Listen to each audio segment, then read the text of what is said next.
शेतकरी मित्रांनो, राम राम. स्वागत आहे आपले सर्वांचे पुन्हा एकदा आपल्या सर्वांच्या आवडतीच्या कृषी मित्र विशाल या यूट्यूब चॅनलवरती. मित्रांनो, सध्याच्या काळामध्ये टेम्परेचर तिथं आपल्याला वाढताना पाहायला मिळतं. टेम्परेचर जसं जसं वाढतं तर आपले जे काही तुमचं टरबूज खरबूज असेल किंवा शेतकरी मित्रांनो मिरची असेल, पपई असेल किंवा शेतकरी मित्रांनो तुमचं वांगा असेल, यांसारख्या पिकांवरती सगळ्यात महत्त्वाचं म्हणजे जो काही लाल कोळी किंवा पिवळा कोळी या रस शोषण करणाऱ्या किडीचा जास्तीत जास्त प्रादुर्भाव झालेला पाहायला मिळतं.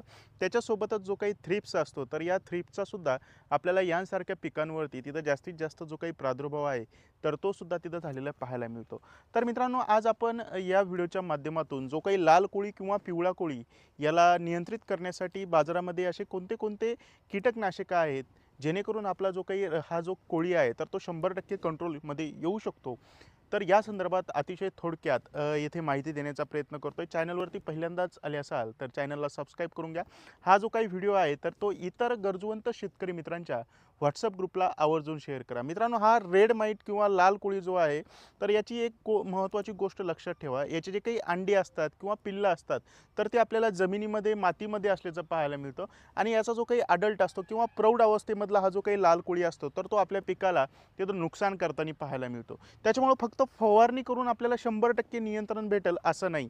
जे काही पावडर स्वरूपातलं सल्फर येतं पहा वेगवेगळ्या कंपन्यांचं, 90% वालं किंवा 80% वालं, हे जे सल्फर आहे तर ते आपल्याला आपल्या मिरची पिकामध्ये किंवा तुमचा एकदमच भयंकर अटॅक असेल पपई पिकामध्ये तर या पिकामध्ये डस्टिंग आपल्याला सल्फरची करून घेणं गरजेचं आहे.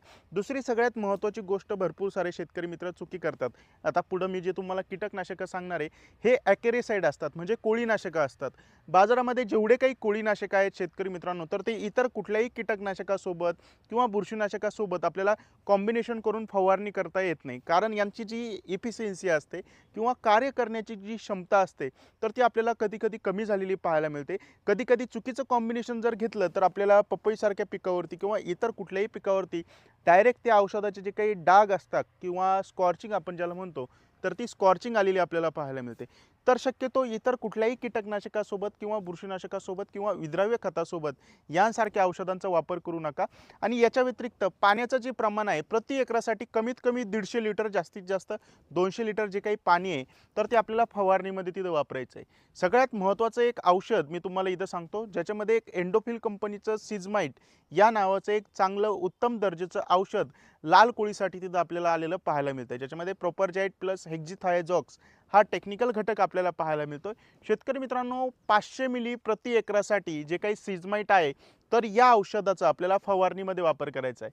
500 मिली प्रति एकरासाठी किंवा 40 ते 50 मिली प्रति 15 ते 20 लिटरच्या फवारणी पंपसाठी आपल्याला सिजमाइटचा वापर करायचा आहे. किंवा शेतकरी मित्रांनो, पुढच्या औषधाचा जर विचार केला तर खूप वर्षानुवर्षापासून तुम्ही या औषधाचा वापर करत आलेले आहे, ज्याच्यामध्ये धानुका कंपनीचं ओमाइट, याच्यामध्ये आपल्याला प्रोपरजाइट हा टेक्निकल घटक आपल्याला पाहायला मिळतोय.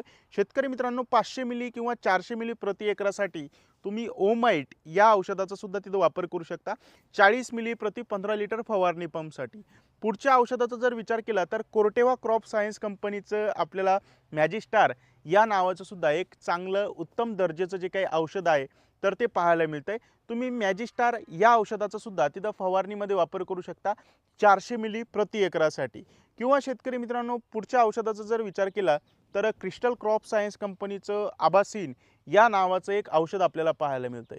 मित्रांनो, 150 मिली प्रति एकरासाठी आपल्याला आबासीन या औषधाचा वापर करायचा आहे किंवा 15 मिली प्रति 15 लिटर फवारणी पंपसाठी आपल्याला आबासीन या औषधाचा वापर करणं गरजेचं आहे. व्हिडिओमध्ये सांगितलेल्या 3-4 औषधापैकी कोणतंही एक औषध वापरा किंवा अजून एक बायर कंपनीचं ओबेरॉन या नावाचं सुद्धा एक चांगलं औषध आपल्याला पाहायला मिळतंय. मित्रांनो, या 4-5 औषधापैकी कोणतंही एक औषध वापरा. आणि एक गोष्ट लक्षात ठेवा, एका फवारणीनं हा जो काही लाल कोळी आहे तर तो नियंत्रणामध्ये किंवा कंट्रोलमध्ये येणार नाही. त्याच्यामुळे आपल्याला कमीत कमी 2 फवारण्या या लाल कोळी किंवा पिवळा कोळी नियंत्रित करण्यासाठी तिथं कराव्या लागणार आहेत. त्याच्यामुळे समजा एकदा तुम्ही सिजमाइट वापरला असेल तर दुसऱ्यांदा तुम्ही आबासीन वापरा, किंवा शेतकरी मित्रांनो एकदा तुम्ही आबासीन वापरलेलं असेल तर दुसऱ्यांदा तुम्ही मॅजिस्टार वापरा. अशा प्रकारे आपल्याला आलटून पलटून 2 वेगवेगळ्या औषधाच्या तिथं लाल कोळी नियंत्रित करण्यासाठी फवारणी घ्यायची. व्हिडिओ आवडला असला तर चॅनलला सबस्क्राईब करून घ्या. इतर शेतकरी मित्रांच्या व्हॉट्सअप ग्रुपला आवर्जून शेअर करा. तोपर्यंत राम राम.